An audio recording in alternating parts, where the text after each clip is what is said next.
Look around you. How many people are glued to their phones right now? Maybe you're one of them. We scroll when we're bored, when we're with friends, even when we should be sleeping. But have you ever stopped to ask yourself why? Why do we keep falling into this endless loop of content consumption? And more importantly, how do we break free before it's too late? Chapter 1. The Science of the Scroll. We're not addicted to social media itself, we're addicted to dopamine. It's the brain's pleasure chemical, the one that makes us feel good when we do something rewarding. Social media companies have figured this out, and they've gamified the process. They've designed apps that are structured around the hunt.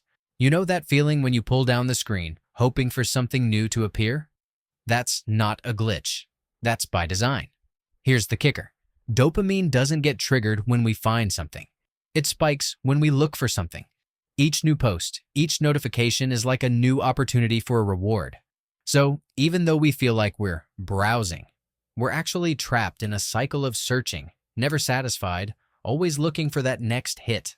And when we do find something, whether it's funny, shocking, or relatable, it's like a small victory. But those victories never last.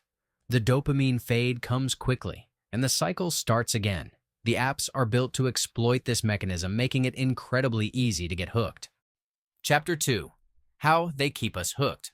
You might think you're in control of your social media usage, but the reality is the apps are in control. Social media companies are literal experts in behavioral psychology. They've studied human nature so well that they know exactly how to make you stay. Take the infinite scroll, for example. It's designed to keep you from ever feeling like you've reached the end. Just keep going, one post after another. And each new piece of content is like a tiny nugget of hope, a potential reward that keeps your brain going. And those notifications? You might think you can ignore them, but guess what?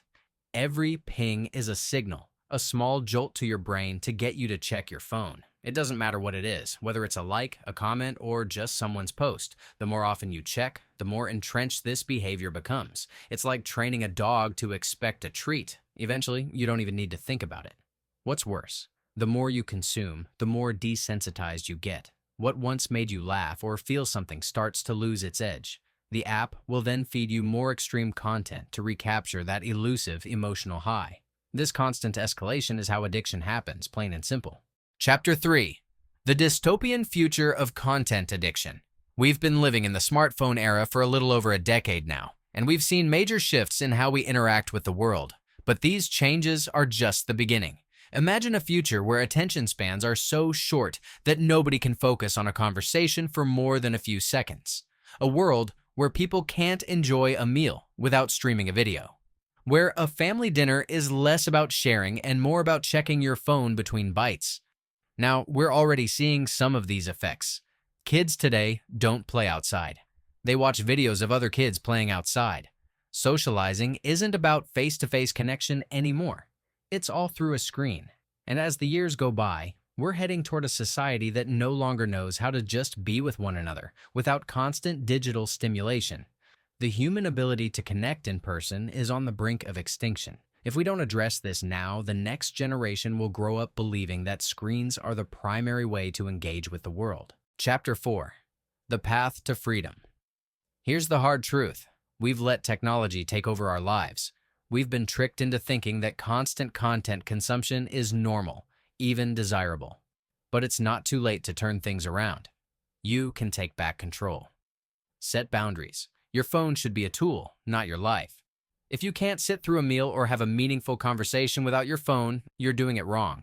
Put your phone away during these moments. Set strict boundaries and start reclaiming your time. Reduce the noise. Unfollow accounts that drain your energy or add no real value to your life. You don't need to see everything. Be ruthless with your feed. Curate it to reflect the life you want to live, not the distractions you've been programmed to crave. Be intentional. Don't scroll for the sake of scrolling. Ask yourself, what am I really searching for? If the answer is nothing, then close the app. Your time is worth more than that empty pursuit of content that leaves you feeling unfulfilled.